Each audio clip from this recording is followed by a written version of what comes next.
मीराबाई का ऐसा भाव, तुम बिल्कुल निर्भीक होकर के गाती हैं। बोले राणा जी रूठ जाए। राणा कौन था पता है? मीराबाई का देवर। कल की कथा में वो विस्तार आएगा उसका। तो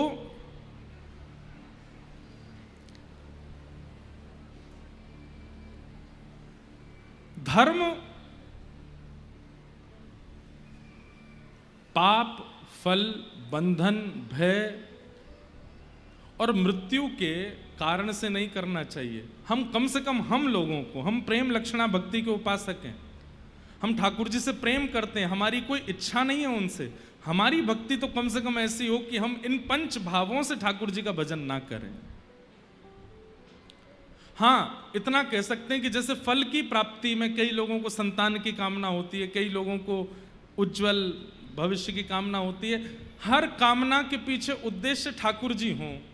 संतान ऐसी मिले जो वृंदावन से प्रेम करने वाली हो, ऐसे हमें पति मिले जो वृंदावन ले जाने वाले हों, ऐसी पत्नी मिले जो ठाकुर जी का भजन कराने वाली हो। इस कामना से अगर फल की कामना भी की जाए तो वो फल गलत नहीं है, वो भी उचित है। इस भाव से फल की कामना की जा सकती है। मीराबाई प्रेम से ठाकुर जी की सेवा करती हैं। आज जन्माष्टमी आ रही है। बंधुओं, पहली बार मीराबाई को ठाकुर जी का दर्शन कब हुआ? सुनो। हर साल मीराबाई पूरे कल मैंने बताया था ना कि मीराबाई के ठाकुर जी जहां विराजते थे उसका स्थान का नाम क्या था? श्याम कुंज। श्याम कुंज में मीराबाई विराजमान रहती, और मीराबाई के श्याम कुंज में प्यारे गिरधर लाल जी आनंद से विराजते। श्री राधा रमण लाल की जय। परमानंद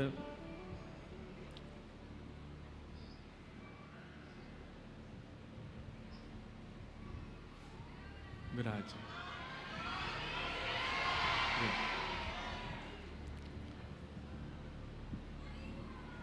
जय।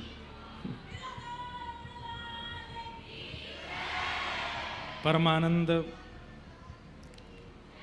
प्यारे श्री राधा रमण लाल नित्य कृपा कर रहे हैं।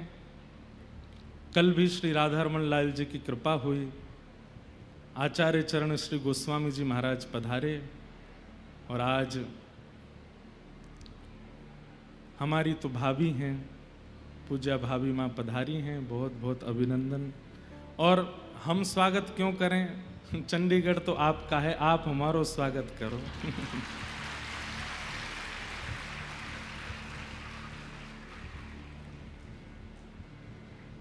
और विशेष रूप से तो महाराज जी हमारे बड़े भैया के समान हैं, बड़े भैया ही हैं। तो भैया की ससुराल के संग संग छोटे वारी इनकी ससुराल है जाए। तो उस नाते से तो चंडीगढ़ में हमारा आतिथ्य होना चाहिए, स्वागत होना चाहिए। पर आज कृपा करके आपका आगमन हुआ। बहुत बहुत समस्त श्रोताओं की ओर से, व्यास मंच से भाभी माँ को बारंबार प्रणाम। खूब खूब स्वागत, अभिनंदन। आपके प्रकल्प, आपके भाव सबसे छुपे नहीं हैं। सबके युवाओं के हृदय में प्यारे राधा रमण लाल जी की मधुर भावना, मधुर सेवा, मधुर शास्त्रों को आप अपने भाव से स्थापित कर रही हैं। आपको बारंबार प्रणाम। मैं तो गोविंद रा गुण गासूं, राणा जी रूठे तो मने काए करसे। चरणामृत रा नेम हमारा, चरणामृत रा नेम हमारा। मैं तो नित उठ दर्शन जासूं, मैं तो नित उठ दर्शन जासूं। हे राम नाम रा जहाज चला स्या राम नाम राज, हे कृष्ण नाम राज, जहाज चला स्या,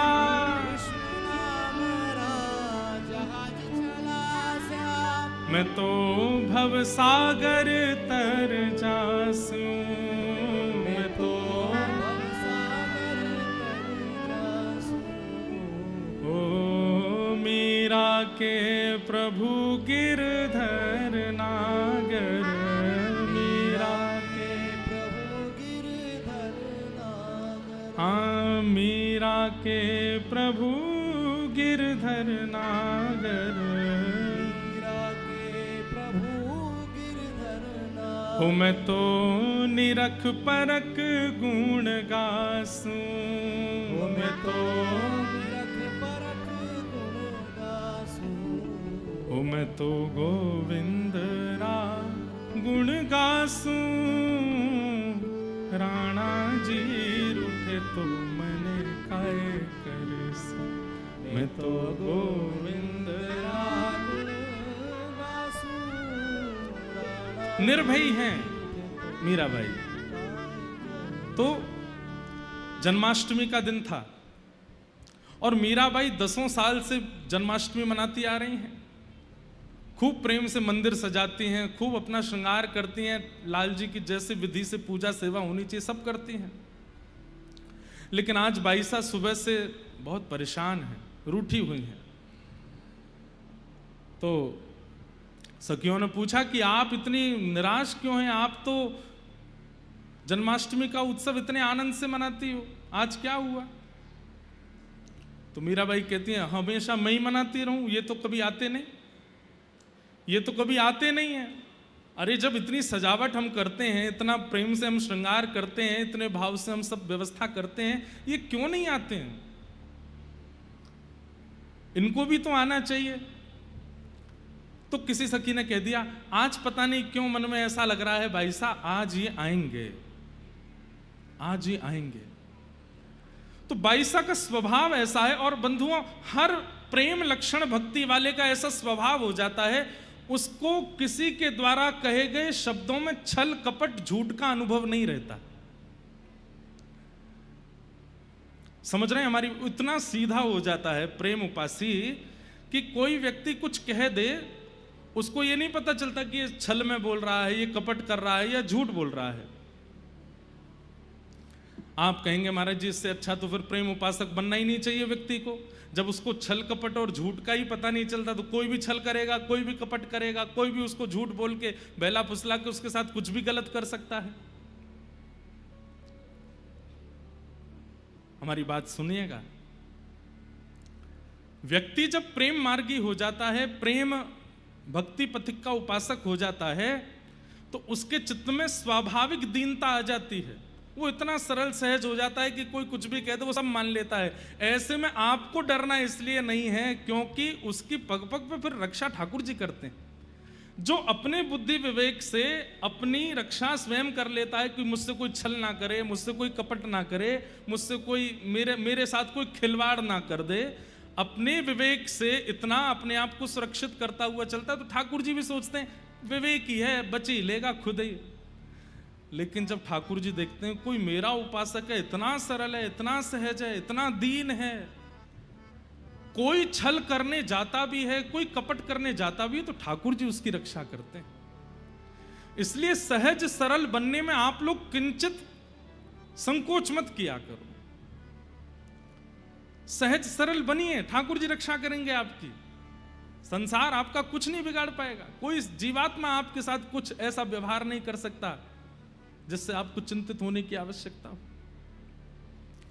मीराबाई कैसी हैं कि सखी ने कह दिया आज तो ठाकुर जी आएंगे, तो उस बात को मान करके तुरंत प्रसन्न हो गई। आएंगे आज? बोले हाँ, तू कह रही है तो जरूर आएंगे। जबकि वो रोज ही कहती है, वो कल भी कह रही थी कि आज ठाकुर जी आएंगे। मीराबाई कल भी मान गई थी, परसों भी कहा था उसने कि आज आएंगे ठाकुर जी, मीराबाई परसों भी मान गई थी। और रोज उसकी बात सुनकर के रोज श्रृंगार करती हैं अपना, आज ठाकुर जी आएंगे। अरे उसने कहा था आज ठाकुर जी आएंगे, दिया जलाओ, सुंदर सजावट करो, फूल लड़ लगाओ, ऐसे करो ऐसे करो। उसने कहा था ठाकुर जी आएंगे, और रात में जब सो जाती हैं तो भूल जाती हैं, सुबह उठ करके फिर पूछती हैं नहीं आए ना। सखी आगे बढ़ से आज पक्का आएंगे। अच्छा आ जाएंगे, अच्छा ला नए वस्त्र लेके मैं पहन लूं, तैयार हो जाऊं, ठाकुर जी आएंगे। कैसा सरल स्वभाव है उनका। वो ये भी नहीं कहते कि तूने कल झूठ बोला, कल भी कहा था कि आएंगे लेकिन कल तो नहीं आए थे।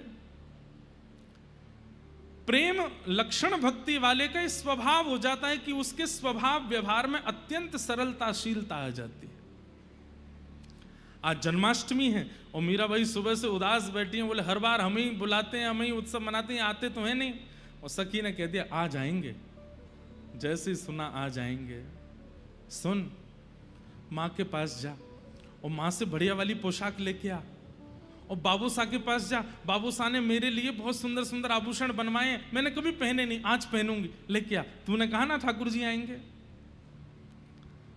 सुंदर श्रृंगार कर रही हैं, सुंदर सजा रही हैं स्वयं को, आ जाएंगे।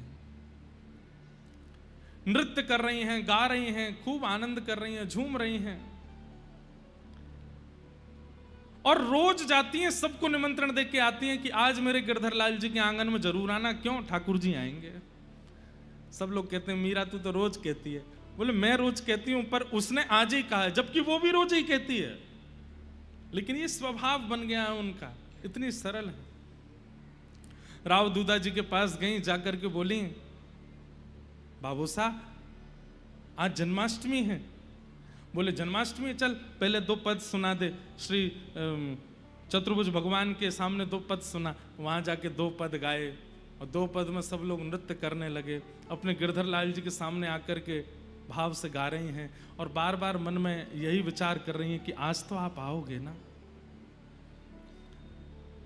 करते करते प्रतीक्षा, जैसे ही रात्रि की मध्याह्न रात्रि हुई, और मध्याह्न रात्रि होते ही जैसे ही घंटे घड़ियाल शंख बजने लगे, ठाकुर जी के जन्मोत्सव की जैसे ही जय जयकार हुई, बाल कृष्ण लाल की जय, कृष्ण कन्हैया लाल की जय। सबके तो नेत्र खुले हैं, सब अपने स्थान पर खड़े हो गए, और मीराबाई उसी समय नेत्र बंद करके बैठी हैं। और जैसे ही नेत्र बंद किए हैं, श्याम सुंदर उनके हृदय में ही प्रकट हो गए हैं। सांवरी सूरत है, बंक अदा है, कमल जैसे नेत्र हैं, घुंघराले केश हैं, छोटे से लाल जी हैं।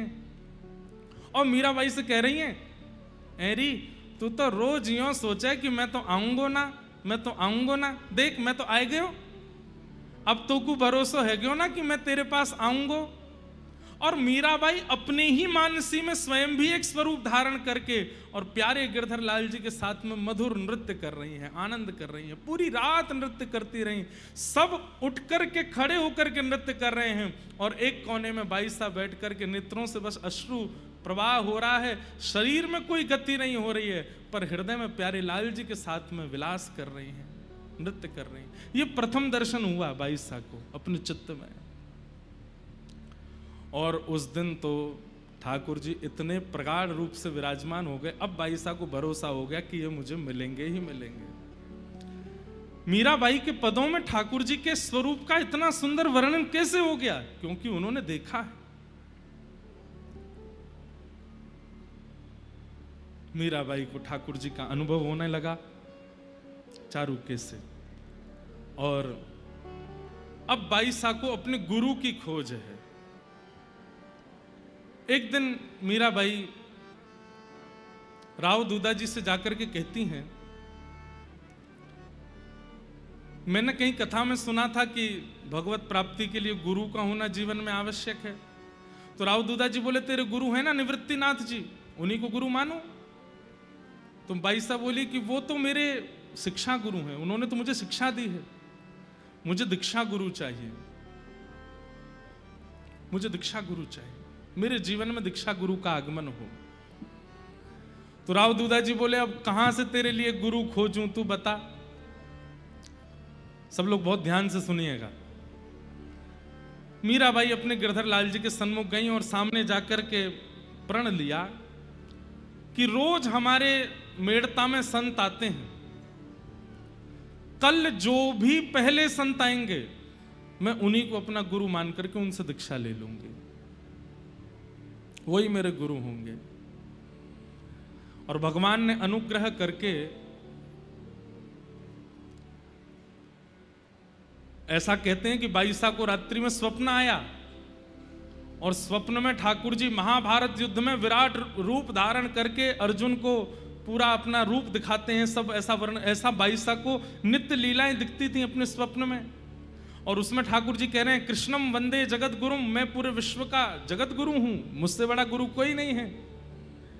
सुबह उठते ही मीराबाई हंसने लगी, बोले लाला स्वप्न में आकर के मेरे गुरु छीन रहे हो, ऐसे बता रहे हो कि मुझे ये गुरु मान ले, लेकिन आप तो मेरे पति हो, आप तो मेरे प्रियतम हो, प्रियतम को मैं गुरु कैसे मानूं? वैसे तो प्रियतम गुरु है, पति गुरु ही है, लेकिन नहीं, मुझे आपकी प्राप्ति के लिए अन्य गुरु की आवश्यकता है।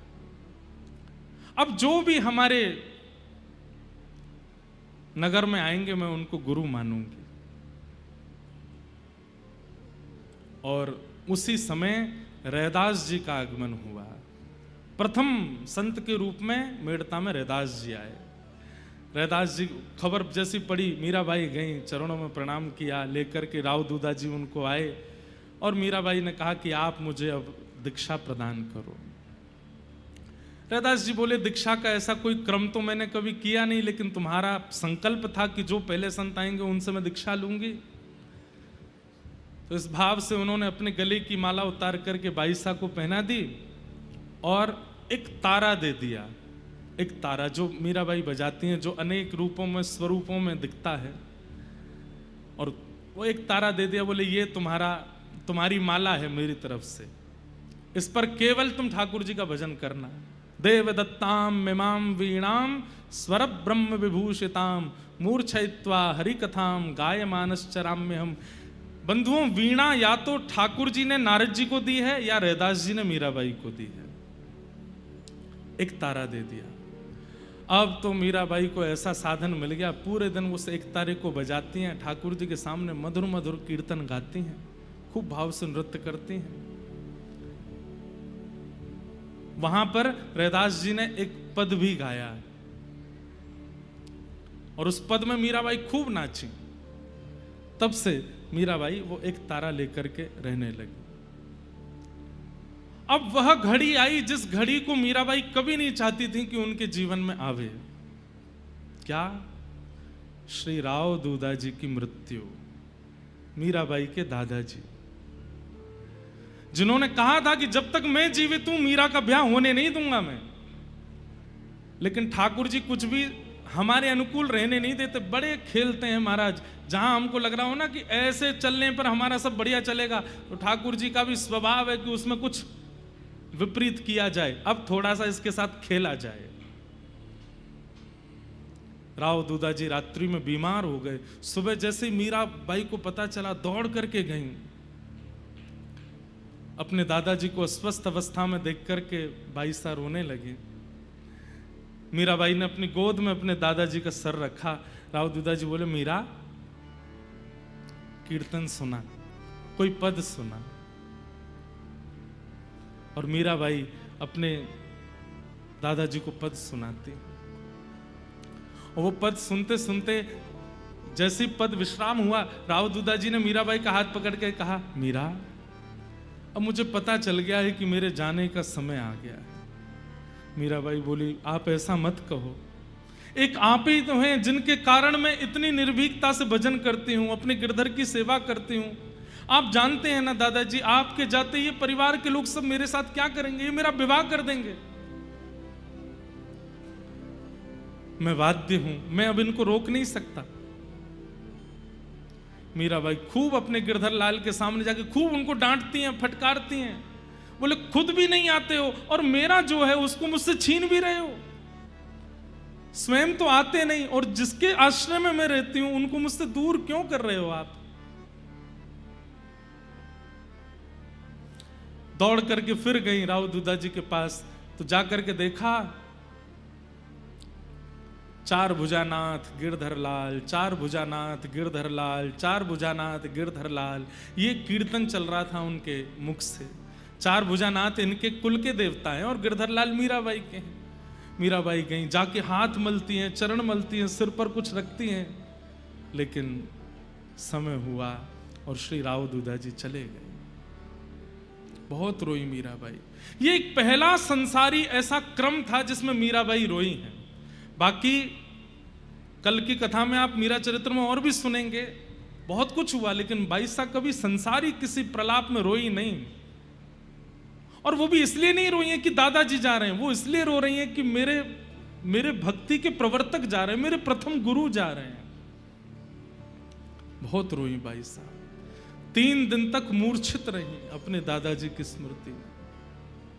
3 दिन बाद जब होश आया, लाल जी की सेवा करती हैं, लेकिन रूठ गई हैं ठाकुर जी से, या आपने मेरे दादाजी को क्यों दूर किया। और अब वही होने लगा जो नहीं होना था। बाई साहब के विवाह का पूरा क्रम प्रारंभ हो गया। जो आपके परिवार की बुआ थी, उन्होंने मेवाड़ में जाकर के ऐसी योजना बनाई कि मैं कुछ दिनों के लिए अब मेड़ता जा रही हूं, मुझको लिवाने के लिए, वापस बुलाने के लिए भोजराज को ही भेजना, जिससे मीराबाई का विवाह निश्चित होना है। मुझको लेने आएगा, मीरा को देख भी लेगा। गुण सुनकर के, स्वभाव सुनकर के तो परिवार के लोग राजी हो ही गए थे कि हमको मीरा पसंद है, हम ब्याह कर लेंगे, लेकिन एक बार देख भी लो और ये मुझको लेने आएगा, इस बहाने से मीरा को देख लेगा तो और कार्य सिद्ध होगा। मीराबाई जानती थी। आज माँ ने सुबह आकर के कहा, मीरा थोड़े अच्छे से कपड़े पहन लो, थोड़े अपने केश संवार लो और थोड़ा व्यवस्थित रहना। क्यों, आज ऐसा क्या है, आज क्यों व्यवस्थित रहना? बस कह रही हूं ना, व्यवस्थित रहो। मीराबाई समझ गई कि कोई, अब दादाजी तो नहीं है, अब ये लोग मानेंगे नहीं। भाई साहब बोली, हाँ मैं श्रृंगार करके आती हूं।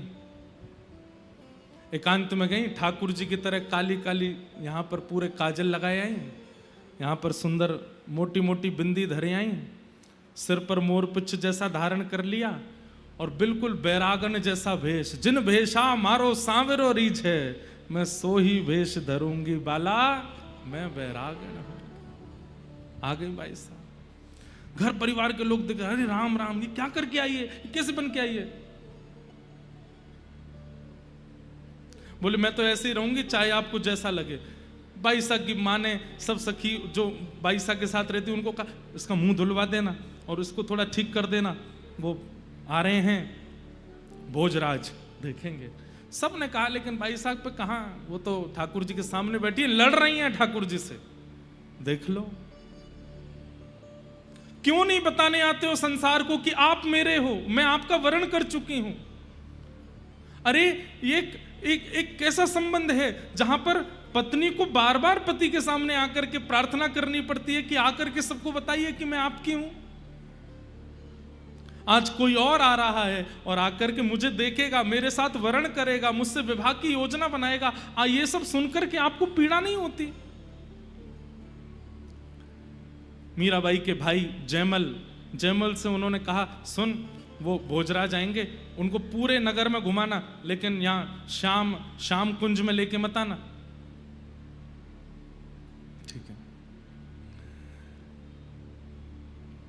मीराबाई बैठी हैं ठाकुर जी के सामने, बैठ करके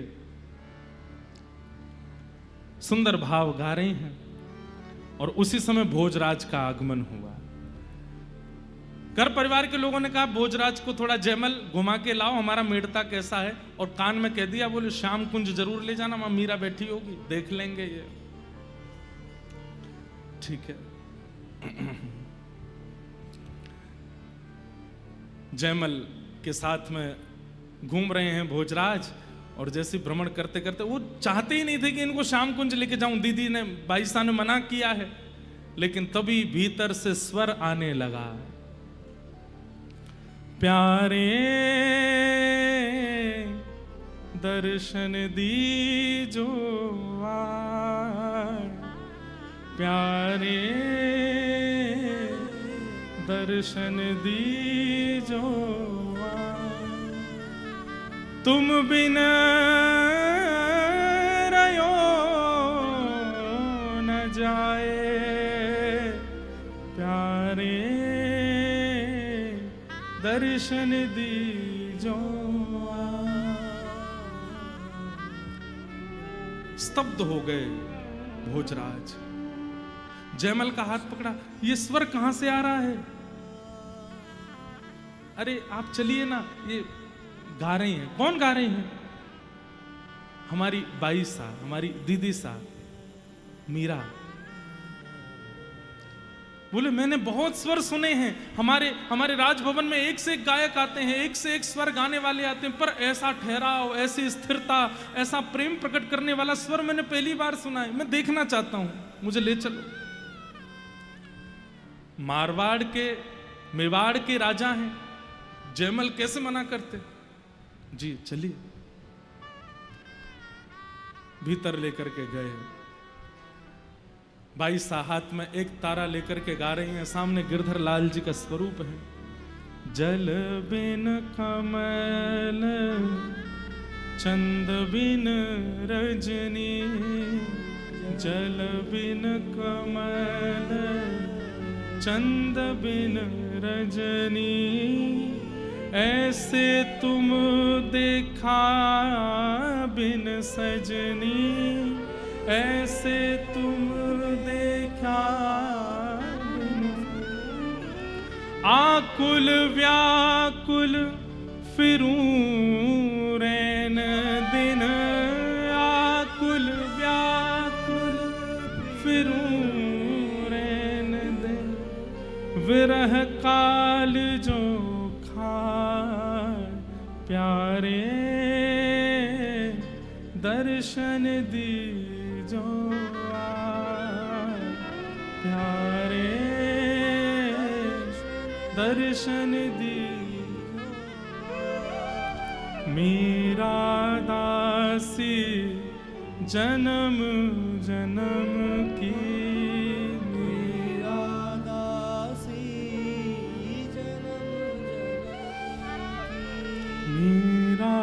दासी जन्म जन्म की, मीरा दासी जन्म जन्म। पड़ी तुम्हारे पाए, पड़ी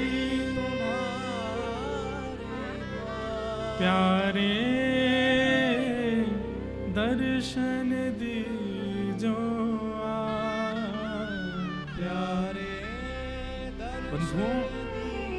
यहां बाईसा गा रही हैं और पीछे खड़े हुए, खम्भ से सिर लगा करके खड़े हुए भोजराज के नेत्रों से अश्रु गिर रहे हैं। वो स्वयं से पूछ रहे हैं कि मैं तो भक्त नहीं हूं, मुझ में तो भजन नहीं है, मैं तो कभी ठाकुर जी का दर्शन किया नहीं, फिर मैं इतना सजल क्यों हो रहा हूं? मुझे इतना प्रेम मेरे चित्त में क्यों उमड़ रहा है? मैंने कभी कथा नहीं सुनी, मैंने कभी भजन नहीं किया, मेरे हृदय में इतना विरह क्यों हो रहा है ये स्वर सुन करके? भोजराज ने तो मानो मन बना लिया कि ब्याह करूंगा तो इन्हीं से करूंगा, चाहे मुझे प्राण त्यागने पड़े, लड़ना पड़े, लेकिन इनको लिए बिना नहीं जाऊंगा, इन्हें स्वीकार करूंगा।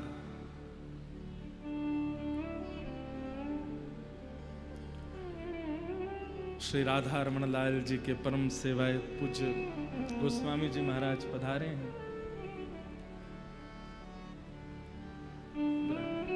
आज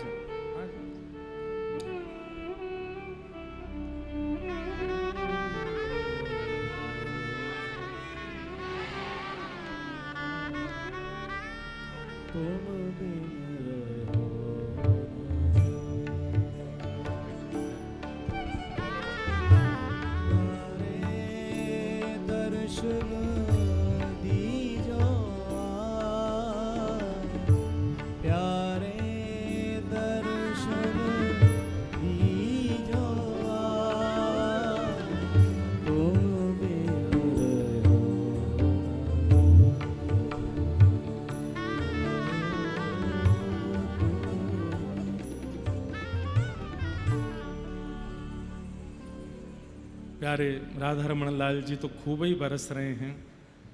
आज परम पूजनीय श्री राधा रमन लाल जी के परम सेवायत श्री मनमाध्व गौड़ेश्वर वैष्णवाचार्य श्री कार्तिक गोस्वामी जी महाराज पधारे हैं। महाराज जी को बारंबार प्रणाम, बारंबार वंदन।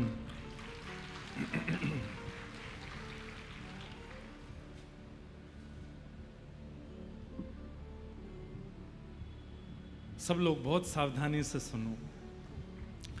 मैं इस प्रसंग में प्रवेश बहुत मुश्किल से कर पाया हूं, अब मैं निकल नहीं पा रहा हूं, इसलिए सुनिए। मीरा चरित्र गत वर्ष का मैंने वचन दिया था कि सुनाऊंगा भागवत जी में, तो इसलिए वो भी पूरा करना है, सुन लीजिए। भोजराज पीछे खड़े हैं और नेत्रों से अविरल इतना रोना ठाकुर जी के लिए कभी किया ही नहीं था, कभी रोए ही नहीं है वो आज स्वयं से पूछ रहे हैं कि ऐसा मेरे साथ क्या हो गया है कि मैं इनका स्वर सुन रहा हूं और मुझे रोना आ रहा है। कहां मीराबाई चाहती थी कि वो मेरी भावना देख करके, मेरा भजन देख करके, मेरा स्वरूप देख करके वो भले मुझे छोड़ दें कि मैं तो उनके लायक ही नहीं हूं, लेकिन भोजराज उनका चित्त भी पवित्र था। उन्होंने तो और मन बना लिया, बोले ब्याह करूंगा तो इन्हीं से करूंगा, अब तो चाहे जो हो जाए मैं इनका त्याग नहीं कर सकता। भाई साहब ने जैसे ही पद पूर्ण किया, पीछे से रुदन की सिसकानी की आवाज जब आई तो भाई साहब ने टेढ़ी नजर करके देखा, वो तो मुंह पे काजल लगा के बैठी थी, पूरा मुंह काजल से पोत के बैठी थी। जयमल कौन है? मेवाड़ के राजा भोजराज। मीराबाई ने कहा इधर आ, मैंने तुझसे मना किया था ना मत लेके आना, क्यों लेके आया? बोले मैं नहीं ला रहा था, आप इतने भाव से गा रही थी, उनको स्वर सुनाई दे गया तो फिर लाना पड़ा मुझको, अब मैं मना कैसे करूं? बोले अब हो गए दर्शन, ले जाएं इनको यहां से, मुझे नहीं मिलना किसी से, मुझे नहीं देखना किसी को। अब मैं कैसे कहूं उनसे, वो हमसे बहुत बड़े राजा हैं दीदी, मैं कैसे कह सकता हूं उनको कि आप जाओ? अब जब तक खड़े रहेंगे। भाई साहब बोली तुझे तो बाद में देखूंगी मैं। और ठाकुर जी को बस क्रोध भरी नजरों से देखे, तुम्हारे सामने ही बात करूंगी, तुम्हारा सौत आया है। आपको कुछ चाहिए? भोजराज बोले आपने सब तो दे दिया, बस 2 मिनट आपसे चर्चा करना चाहता हूं। मैं तो चर्चा करती नहीं किसी से, मुझसे क्या चर्चा करेंगे, मुझे बोलना आता नहीं, मैं तो केवल गाती हूं। और मेरा रूप देखो, ऐसे पागल बनी घूमी रहती हूं, ना मुझे वस्त्र पहनने का सहूर है, ना मुझे श्रृंगार करने का सहूर है, मैं कुछ नहीं जानती, मैं तो ऐसे ही रहती हूं, मुझसे क्या बात करोगे आप? बोले कोई बात नहीं, मैं 2 मिनट बैठ लूंगा। बहुत सावधानी से सुनिए, भोजराज सामान्य नहीं है। कई लोग सोचते हैं कि राणा मीराबाई के पति हैं, नहीं, वो देवर हैं जिन्होंने प्रताड़ना की, जिन्होंने उत्पीड़ना दी। भोजराज बुरे नहीं है, भोजराज तो बहुत अच्छे हैं। राव दूधा जी के बाद यदि मीराबाई की भक्ति में कोई सहायक बने तो वो श्री भोजराज। आकर के बैठ गए, मीराबाई ठाकुर जी की ओर मुख करके बैठी हैं और दूर एक खंभ से सिर लगा करके भोजराज बैठे। आपको पता है मैं क्यों आया हूं? मीराबाई बोली मुझे सब पता है, लेकिन मैं आपसे एक बात कह दूं, मैं लाग लपेट करके कोई बात नहीं करूंगी, मुझे कोई और बात करना आता भी नहीं। मैं स्पष्ट आपको बता दूं, आपके साथ छल हो रहा है। भोजराज बोले कैसा छल? बोले एक पूर्व से ब्याहित कन्या से आपका ब्याह कराया जा रहा है। भोजराज बोले मतलब? मेरा ब्याह हो चुका है, मैं विवाहिता हूं। और मीराबाई ऐसे केश रखती कि उनकी मांग का सिंदूर दिखे ना, तुरंत वो केश हटा करके अपना सिंदूर दिखाया, देखो मेरा ब्याह हो चुका है। किससे हुआ आपका ब्याह? मोर मुकुट पीतांबर सोहे, गलवे जंती मां। ये बैठे हैं मेरे पति और मैं बचपन से इनकी, और बचपन से नहीं, आप नहीं मानेंगे, मैं पूर्व जन्म से इनकी हूं। मेरा ब्याह हो चुका है, मैं तन मन सब इनको दे चुकी हूं। आप अगर मुझसे ब्याह कर लेंगे तो आप जीवन भर पछताएंगे, क्योंकि एक पत्नी अपने पति की जो सेवा करती है वो मैं नहीं कर सकती। मेरा शरीर आपके लायक नहीं, मेरा व्यवहार आपके लायक नहीं, मेरा स्वभाव आपके लायक नहीं, मेरे विचार आपके लायक नहीं है। आपके लिए और भी अच्छे घर के राजघराने की कन्याएं मिल जाएंगी, मेरे से ब्याह करके आप पूरे मेवाड़ को धोखा देंगे। मैं आपको वास्तविकता बता रही हूं। लेकिन भोजराज कितने विद्वान हैं देखो, कहते हैं आप इनसे विवाह कर चुके हैं तो फिर इस बात को कोई मानता क्यों नहीं है? बोले पता नहीं, मैं तो सबसे बोलती हूं कि ये मेरे पति हैं, फिर भी नहीं मानते। बोले मैं बताऊं क्यों नहीं मानते? क्यों? क्योंकि आप दोनों के विवाह को प्रकट रूप में किसी ने देखा नहीं है, और प्रकट रूप में जब तक ये संसार देखेगा नहीं तब तक कैसे मान लेगा कि आपके पति हैं? मीराबाई ठाकुर जी की ओर देखने लगी, और सुनवा लो मुझे, हो जाओ प्रकट। अभी भी कह रही हूं, मुझसे ब्याह करने के लिए आप प्रकट नहीं हो सकते। उसने दे दिया ताना मुझको।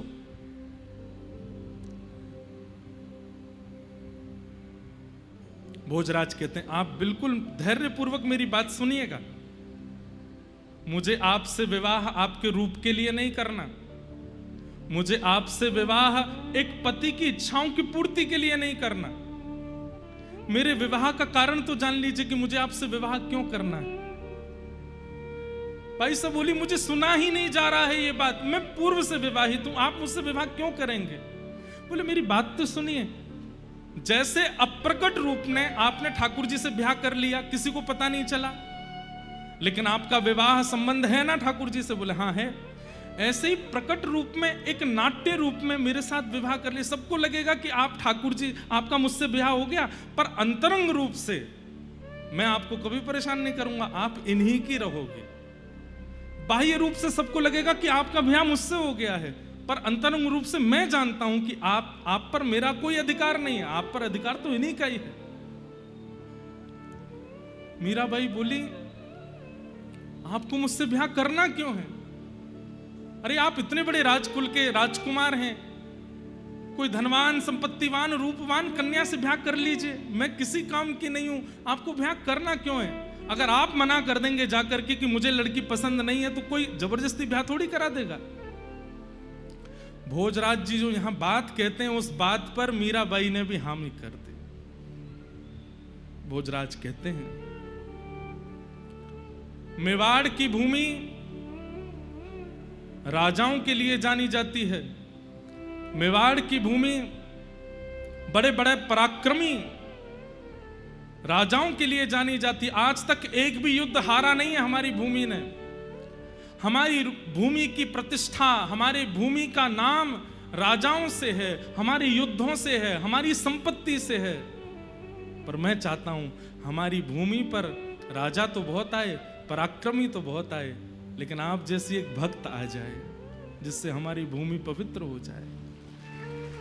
आपके आगमन से हमारे यहाँ जो जो न्यौछावर हुए हैं राजा, उन सबको मुक्ति मिल जाए। आपकी चरण रज से अगर मेवाड़ पवित्र हो गया तो आपके लिए हो सकता है ठाकुर जी भी आ जाएं वहां पर।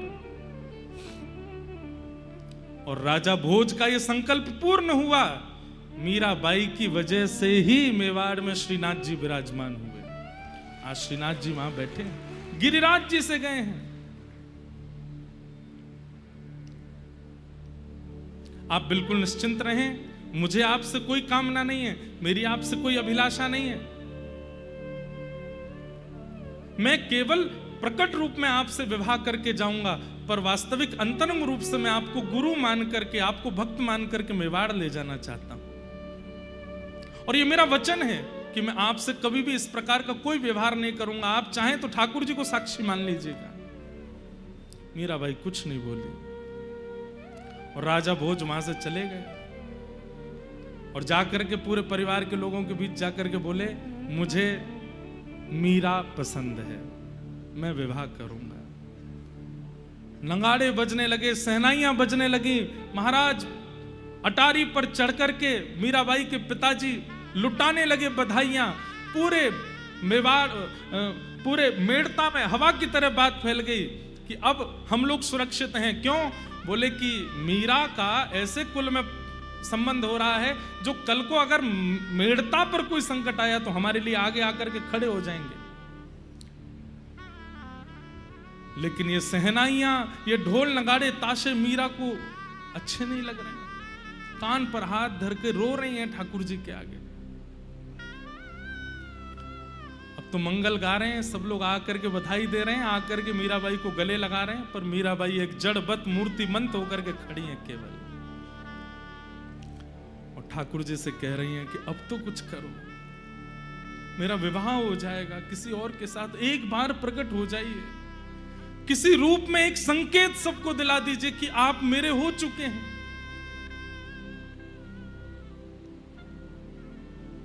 धीरे धीरे कुछ समय निकले। अच्छा रिश्ता जब आता है तो घर वाले देरी नहीं करते, जल्दी ब्याह करते हैं। और एक सप्ताह के अंदर तो बारात लेकर के राजा भोज मेड़ता आ गए। आज बारात आने वाली है और मीराबाई अपने ठाकुर जी को देख रहे हैं। मैं प्राण क्यों नहीं त्याग रही, मैं जीवित क्यों हूं, मेरी श्वास रुक क्यों नहीं जाती है, मेरी आत्मा देह का त्याग क्यों नहीं कर रही है? क्योंकि अभी भी एक उम्मीद है कि आप आएंगे और आकर के मेरा वरण करेंगे, मुझे स्वीकार करेंगे। कल मेरा विवाह हो जाएगा और आपके सामने कोई मुझसे फेरे लेकर के जाएगा, मेरे मांग में सिंदूर भर करके जाएगा, मेरा हाथ पकड़ करके अपने साथ, आप बैठे बैठे देखते रहिएगा, बस यहां पर कुछ मत कीजिएगा। अरे सब गलत कहते हैं, वेद पुराण शास्त्र संतों की सब बातें झूठी हैं, आप कुछ नहीं सुनते हैं। आज तक नहीं माना था, पर आज मुझे भी पता नहीं क्यों ये अविश्वास हो रहा है कि कहीं आप मूर्ति ही तो नहीं हो, सुनते तो नहीं आप मेरी। रोते रोते रोते रोते मीराबाई वहीं सो गई। और जैसे ही सोई हैं मीराबाई, ये स्वप्न नहीं है, ये वास्तविकता है। बहुत ध्यान से सुनिएगा।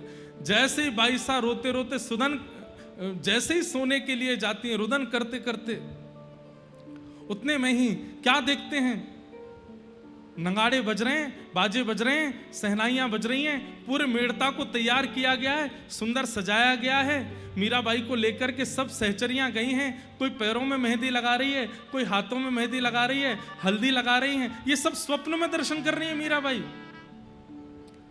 तभी देखती हैं सुंदर उनके लिए एक लहंगा जैसा लाया गया, जिसे पहन करके वो विवाह में जाएं। वो पहन रही हैं लेकिन मन से प्रसन्न नहीं है। तभी सबने कहा, अरे मीरा जल्दी चल, देख तेरी बारात आ गई तुझे लेने के लिए, जल्दी देख। बाईसा ने जैसे ही खिड़की पर जाकर के बारात की ओर देखा तो बारात में कोई और नहीं, सबसे आगे हाथी पर बैठ करके ब्रह्मा जी चले आ रहे हैं। उनके पीछे दूसरा हाथी है, उस पर साक्षात देवादिदेव महादेव चले आ रहे हैं। इंद्र आ रहे हैं, वरुण आ रहे हैं, चंद्र आ रहे हैं, सूर्य आ रहे हैं, 33 कोटि देवता नृत्य करते हुए आ रहे हैं। और सबसे पीछे एक सुंदर सा रथ है और उस रथ पर सेहरा पहने हुए हैं, श्याम वर्ण की कांति है, कमल जैसे नेत्र हैं, मधुर मुस्कान है, गुलाबी गुलाबी गाल हैं। अपनी कटाक्ष नेत्रों से जब इधर उधर देख रहे हैं तो जिसको देखते हैं उसके जैसे मानो प्राण निकल रहे हों। जैसे ही श्याम सुंदर आते हैं, ठाकुर जी को दुल्हा भेष में सेहरा पहने हुए देख मीराबाई के नेत्र सजल हो गए। यहां नीचे से ठाकुर जी ऊपर की ओर देख रहे हैं, ऊपर से बाईसा देख रही हैं। और तभी क्या देखती हैं कि बाईसा के माता पिता, वो जो तोड़न द्वार होता है वहां पर एक चौकी लगाई है, ठाकुर जी रथ से उतर करके आ रहे हैं। ये सब हमेशा स्वप्न में ही देखा है मीराबाई ने, आज उन्हें जैसे मानो प्रत्यक्ष दिख रहा है। वे सोचती थी कि जब मेरे बीण आएंगे तो मेरी माँ कैसे तिलक करेगी, मेरे पिताजी कैसे स्वागत करेंगे। ठाकुर जी एक चौकी के ऊपर खड़े हो गए हैं, सब सखियां मंगल गा रही हैं, ठाकुर जी सबको बधाई दे रहे हैं, माताएं सब बलैया ले रही हैं। मीराबाई का मन रूपी नृत्य कर रहा है मयूर, बार बार नृत्य करती हैं, फिर खिड़की पर आकर के देखने लगती हैं। ठाकुर जी इशारों कर रहे हैं, अरे अब जल्दी आजा, विलंब मत करे। ठाकुर जी मंडप में जाके विराजमान हो गए। सखियां सब मीराबाई को लेकर के जा रही हैं, एक एक पग आगे बढ़ा रही हैं। जैसे ही मंडप की ओर देखती हैं, श्याम सुंदर बैठे हैं। ये सब उन्होंने केवल अनुभव किया है, आज प्रत्यक्ष हो रहा है। महादेव, ब्रह्मा जी, गंधर्वजन सब पुष्प वर्षण करके बाईसा का स्वागत कर रहे हैं। जैसे ही बगल में जाकर के बैठी हैं ठाकुर जी के, नेत्र उठाकर के श्याम सुंदर की ओर देख रही हैं, ठाकुर जी मीराबाई की ओर देख रहे हैं। नेत्र सजल हो गए, ठाकुर जी अश्रु पहुंच रहे हैं। अरे अब तो तोते ब्याह कर रहा हूं मैं, अब तो सबको पता चल जाएगी, अब काय को रो रही है, चल ब्याह कर ले मौसों। और हाथ पकड़ करके पिता कन्यादान कर रहे हैं, हाथ पकड़ करके ठाकुर जी फेरे भामर ले रहे हैं, मांग में सिंदूर भर रहे हैं और एक एक स्थिति बाईसा के चित्त को आनंदित कर रही है।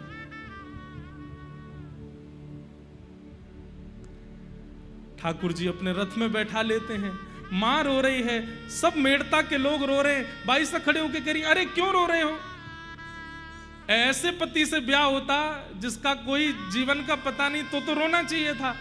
अब तो मुझे ऐसे पति मिले हैं जिनसे मारो चुड़ लो अमर हो जाए। अब तो मेरा सुहाग सदा सुहागन रहूंगी मैं, ऐसी सुहागन को विदा करने में काय मत को रोना। अरे मां देख, तेरे जामाता, तेरे जमाई, तेरे दामाद सामान्य नहीं है, साक्षात मैं कहती थी कि ठाकुर जी मेरे होंगे। और ऐसा कहते हुए मीराबाई विदा हो गई। आप लोग सोच रहे होंगे ये तो स्वप्न है ना, पर नहीं।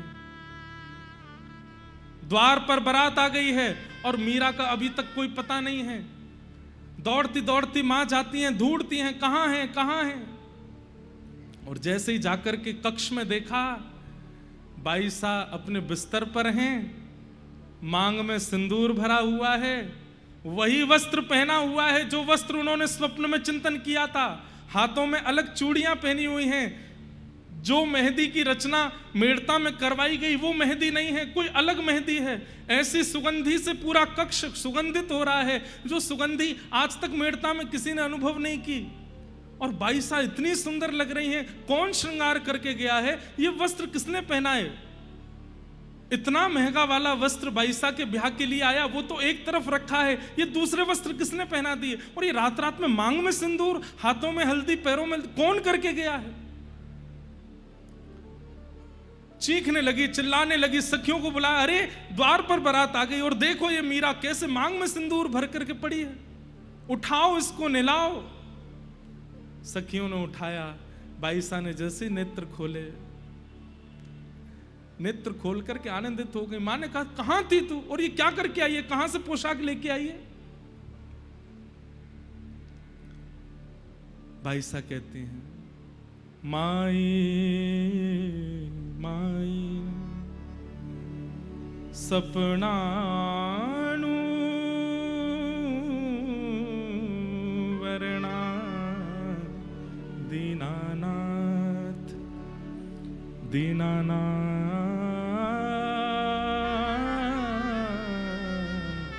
दीनानाथ। मां,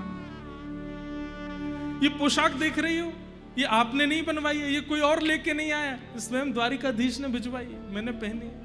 मेरे मांग का सिंदूर देख रही हो, रात्रि में आए थे और मुझसे विवाह रचा करके गए। मां, अरे ऐसी बात बनाती रहती है, किसी ने देखा तेरा विवाह?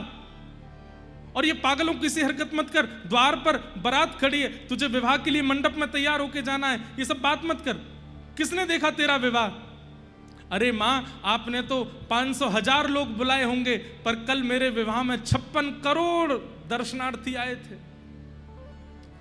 56 कोटा जना पधारा, 56 करोड़ लोग आए थे।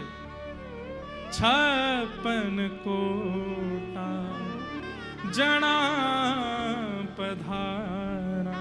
और दुल्हो श्री ब्रजनाथ, दुल्हो श्री ब्रजनाथ। मां, मेरे दुल्हा बनकर के साक्षात ब्रजनाथ आए थे और आकर के मुझसे विवाह करके गए। 56 करोड़ लोगों ने मेरे विवाह का दर्शन किया।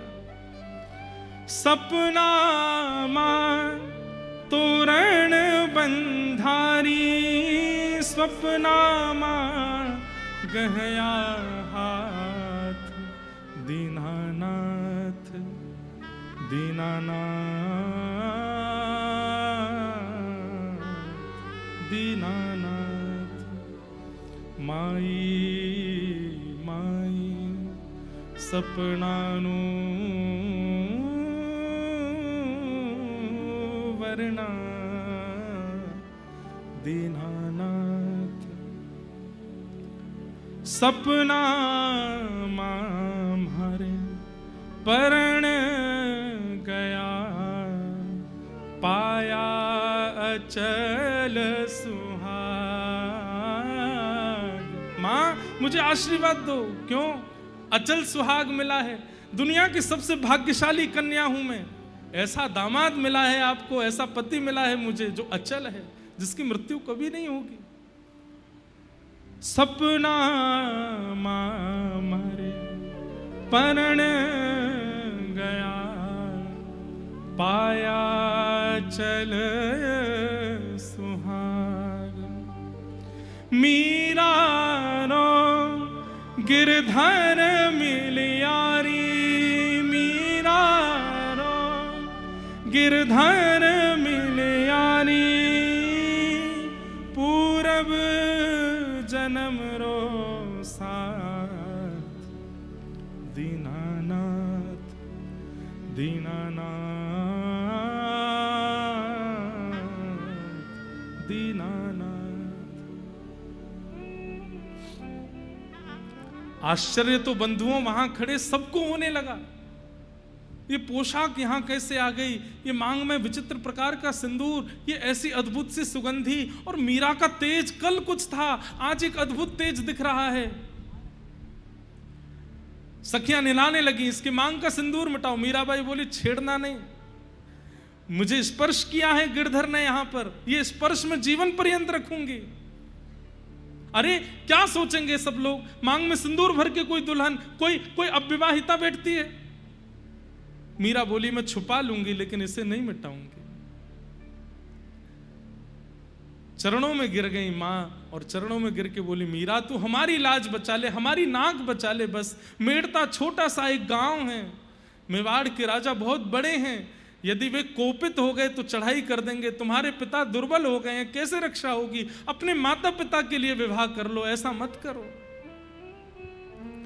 जब चरणों में गिरने लगी मां, तब मीराबाई कहती हैं मां अब अंतरात्मा तो कृष्ण ने स्वीकार कर ली है, अब देह का चाहे आप जो करो, मुझे उससे कोई मतलब नहीं है।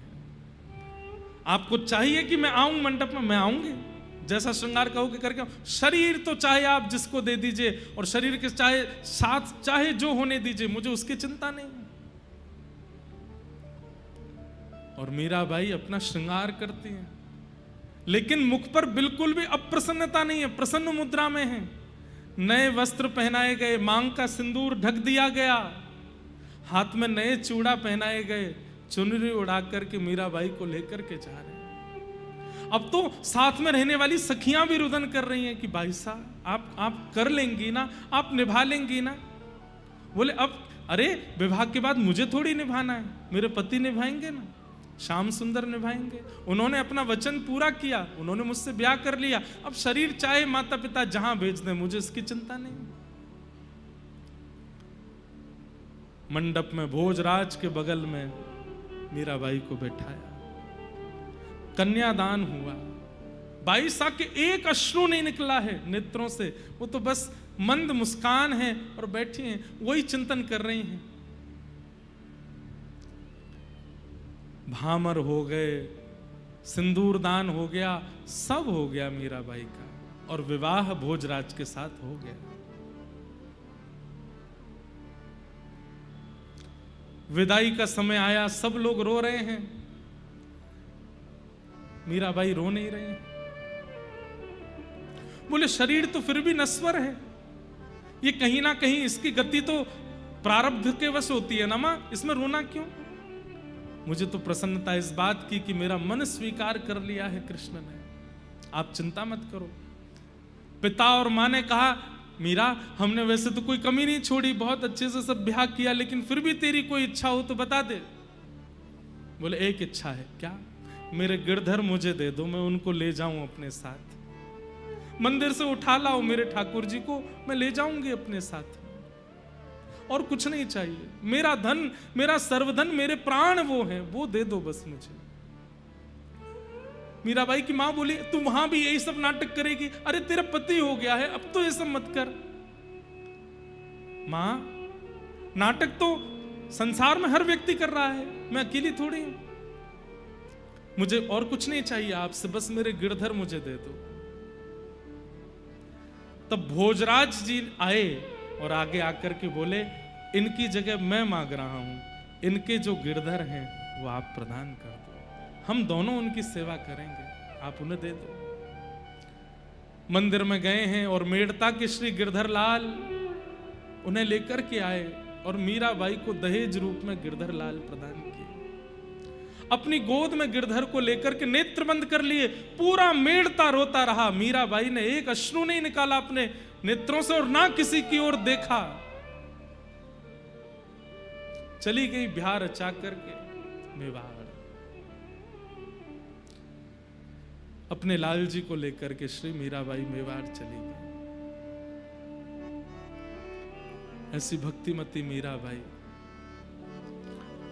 और जीवन में क्या क्या कैसे कैसे अनुभव बाईसा को हुए हैं, पर यह सबसे प्रिय मुझे लगता है ठाकुर जी, बंधुओं, स्वप्न को मिथ्या मत माना कीजिए। स्वप्न मिथ्या नहीं होता। हमारी चित्तवृत्ति में जो विचारधाराएं दिन भर चलती रहती हैं, जैसा हम अन्न पाते हैं, जैसे लोगों का हम संग करते हैं, जैसी विचारधाराओं में हम पूरे दिन रहते हैं, रात्रि के स्वप्न में वैसे ही विचार उत्पन्न होते हैं। याद रखिएगा, स्वप्न दर्शन, अनुभव दर्शन और प्रत्यक्ष दर्शन, ठाकुर जी की 3 दर्शन की विधा है। यदि ठाकुर जी ने आपको दर्शन देने के लिए चुना तो सबसे पहले दर्शन स्वप्न में ही होगा। और किसी को स्वप्न में दर्शन नहीं हुआ उसको प्रत्यक्ष हो जाएगा, ऐसा हो नहीं सकता। ठाकुर जी पहले स्वप्न में आते हैं।